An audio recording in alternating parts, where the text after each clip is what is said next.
जंगल में एक लोमड़ी के दुम पे पत्थर गिरा और उसका दुम कट गया। दूसरी लोमड़ी ने उससे पूछा कि तुमने अपना दुम क्यों कटवाया? तो झूठ बोलकर कहता है कि दुम कटवाने के बड़े फायदे हैं। ये बड़े मजे की बात है, जब से मैंने दुम कटवाया मुझे ऐसे लगता है जैसे मैं हवाओं में घूम रहा हूँ। तो लोमड़ी बेचारी दूसरी बातों में आ गई, उसने भी अपना दुम कटवा दिया। तो पता चला उसको पेन हुआ और ऐसी तो कोई बात नहीं थी मजे की। तो वो पहली लोमड़ी के पास गया कि आपने तो मुझसे झूठ बोला। तो खैर पहली लोमड़ी कहती है कि अब हम दोनों के दुम कटे हुए हैं, अब अगर हम बाकी लोमड़ियों के पास चले गए तो हमारा मजाक उड़ेगा। हमने करना ये है, हमने दुम कटने के फवायद बताने हैं और बाकी लोगों को ये अपनी कहानी बतानी है कि हम कितना अच्छा फील कर रहे हैं। अपनी बुक एमजी डी मार्को में दी अनस्क्रिप्टेड बुक का टाइटल है, उसमें लिखते हैं कि 99% दुनिया के लोगों की बिल्कुल वैसी ही कहानी है जैसे ये दुम कटी लोमड़ियों की है। उन्हें बताया गया है कि आपने मंडे टू फ्राइडे काम करना है, सैटरडे संडे छुट्टी करनी है। और ये कॉरपोरेशंस ने डिज़ाइन किया है कि भाई आप हफ्ते के 5 दिन काम करें और बकिया 2 दिनों में उन 5 दिनों में जो कमाया उसको खर्च करें, ताकि आप दोबारा काम पे आएं और ये सर्कल चलता रहे। और दुनिया की 1% आबादी के लिए बाकी सारी 99% लोग काम करते रहे। ये एक कहानी है जो लिखी गई है। ये एक कहानी है जिसमें कॉरपोरेशंस बड़ा असर रखते हैं, जिसमें दुनिया की सारी कंपनियां आपको आए रोज इश्तहार के जरिए कोई ना कोई चीज़ बेचने की कोशिश कर रहे होते हैं। आपको बार बार सोसाइटी बता रही होती है कि आप फलानी वजह से इनकम्प्लीट हैं, फलानी वजह से इनकम्प्लीट हैं। सोसाइटी छोड़ें, हमारे माँ बाप ये बात कर रहे होते हैं कि अगर आपने ये नहीं किया तो आप फेल हो गए, अगर आपने ये नहीं किया ये फेल हो गए। इसमें इनका कसूर नहीं है, क्योंकि एमजी डी मार्को ये कहता है कि ये एक कहानी है जो 99% मिडिल क्लास या लोअर क्लास के लोगों को बताई जाती है। खैर, इसमें डिफरेंट फैक्टर्स होते हैं। एक उसमें सीडर्स की बात वो करता है कि वो ये कहानी बनाते हैं, जैसा कि हमारे पुराने बुजुर्ग जैसे जी कारोबार ना करें, कारोबार तो बड़े खतरे की बात है। अगर आपकी सरकारी नौकरी लग गई तो आपको दूसरा काम करने की क्या ज़रूरत है? अगर आपने डिग्री कंप्लीट करी तो अब पढ़ने की क्या ज़रूरत है? तो ये सारी ऐसी चीज़ें हैं, इनको सीडर्स कहते हैं, जिसकी वजह से हमारी सोच बनती है। फिर उसके बाद क्या होता है, हाइपर रियलिटी सोसाइटी हमें कहती है कि हमने हमेशा खुद को अच्छा दिखाना है। हमने जो है ना हमेशा खुद की कमजोरियां दूसरों को नहीं बतानी। उससे ये होता है कि सारी जिंदगी हम एक फेक लाइफ के तौर पर गुजार रहे होते हैं। ये ओवरऑल एक स्क्रिप्टेड कहानी है मिडिल क्लास की, जो 99% दुनिया के लोगों की कहानी है।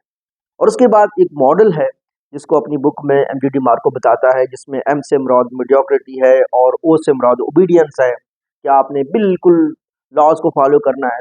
स्कूल जो एक सवाल का एक जवाब बताता है वही जवाब है, कोई और जवाब हो ही नहीं सकता। तो इस तरह की चीज़ें डिज़ाइन की गई है। खैर, अब आपको बात समझ आ गई होगी कि स्क्रिप्ट क्या है। इसको हमने अनस्क्रिप्टेड करना है। एमजीडी मार्को कहता है कि अनस्क्रिप्टेड करने के मैं यहाँ पे आपको दो चीज़ें बताऊंगा। वो कहता है कि आप जो है ना कंज्यूमर मत बनो, आप प्रोड्यूसर बनो। जो कायनात का निज़ाम है ना, वो मेनली प्रोड्यूसर पे है। अब जो कंज्यूमर है उन बेचारों को कहा गया है कि हफ्ता इतवार छुट्टी होती है, लेकिन आप ये देखिए कायनात का निज़ाम, कहीं सूरज तो हफ्ते को सूरज भी निकलता है, हफ्ते को चांद तो छुट्टी पे नहीं जाता, हफ्ते को पौधे उगना तो नहीं छोड़ते, हफ्ते को आपका पेट भी आपसे खाना मांगता है, तो आप काम क्यों नहीं करते? इसका हरगिज़ मतलब ये नहीं है कि आपने रेस्ट नहीं करना, बट ये जो डिफाइंड तरीकाकार है ना कि इन 2 दिनों में छुट्टी होती है, इन 2 दिनों में मूवीज देखो, चिल करो, ये स्क्रिप्टेड है। इसको आपने अनस्क्रिप्टेड करना है। आपने ये नहीं कहना कि भाई हफ्ते में मैंने कौन से दिन काम करना है, कौन से दिन काम नहीं करना, बल्कि आपने प्रोड्यूसर बनना है। आपने अपना एक काम करना है, आपने कुछ प्रोड्यूस करना है, कंज्यूम नहीं करना, B it social media content, B it any company, B it anything else. तो दूसरी चीज़ ये है कि आपने काम ऐसा करना है जिससे आप कोई प्रॉब्लम सॉल्व कर रहे हो, जिससे आप 1% से खुद को डिफरेंट समझते हैं। दुनिया के जितने भी लोगों ने अगर कुछ किया है, चाहे वो रिफॉर्मर्स थे, चाहे वो फिलोसफर्स थे, चाहे वो इन्वेंटर्स थे, उन्होंने किसी ना किसी प्रॉब्लम को सॉल्व किया है। अब मैं आपको नाइकी की मिसाल देता हूँ। नाइकी की शूज़ आजकल दुनिया में जो स्पोर्ट्स की शूज़ हैं या नाइकी की बाकी सारी स्पोर्ट्स की चीज़ें हैं, वो वर्ल्ड वाइड रिगार्ड किए जाते हैं। वो कभी भी अपने इश्तहार में ये नहीं कहते कि ये शूज़ हैं, ये अच्छे हैं, इस तरह की बातें वो तो नहीं कहते। वो कहते हैं हम ऑनर करते हैं एथलीट्स को। उसकी वजह ये है कि नाइकी के फाउंडर्स 2 भाई थे, वो एथलीट्स थे, उनको भागने में मसला होता था। तो उन्होंने कहा यार ऐसे शूज़ बनाते हैं जिसमें हमें आसानी हो भागने में। फिर बाद में जब उन्होंने शूज़ बना लिए, उन्होंने कहा ये बड़ा कंफर्टेबल है, फिर उन्होंने दुनिया के एथलीट्स को दिए हैं। दुनिया के सारे एथलीट्स का यही मसला था कि उनको जो पुराने ज़माने के शूज़ थे, वो अच्छे से वो इस्तेमाल नहीं कर पाते थे। तो क्या हुआ कि सारे एथलीट्स ने उनके शूज़ खरीदना शुरू कर दिए। अब इसी तरीके से स्टीव जॉब्स को मसला किस चीज़ से था? आईबीएम के कंप्यूटर से था। उसने अपना मसला हल करने के लिए कंप्यूटर बनाना शुरू किए। फिर उसने देखा कि ये कंप्यूटर सारी दुनिया की ज़रूरत है, तो पहला जो उनका कंप्यूटर बना था वो गैराज में उन्होंने अपनी एक्सपेरिमेंटेशन के लिए अपने लिए बनाया था। तो इस तरीके से आप जो है ना प्रॉब्लम सॉल्वर्स बने, ये एमजे डिमार्को की जो बुक अनस्क्रिप्टेड है।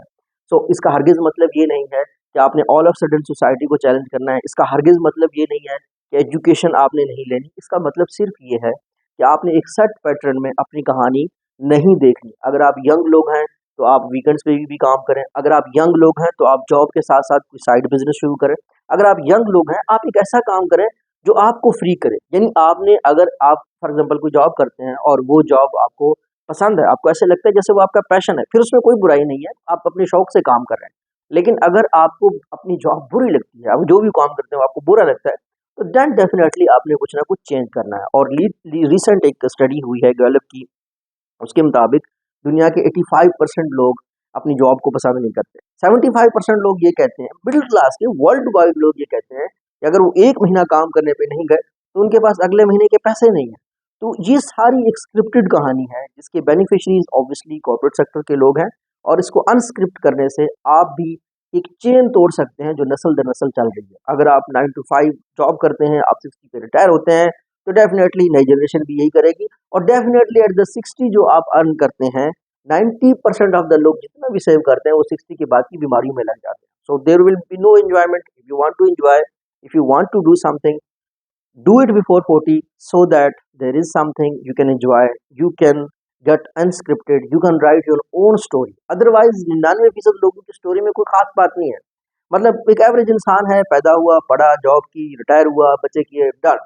99% लोगों की यही कहानी है, और दुनिया के 1% अनस्क्रिप्टेड होते हैं। इन्हीं के बारे में एमजे डिमार्को बात करता है। Thank you.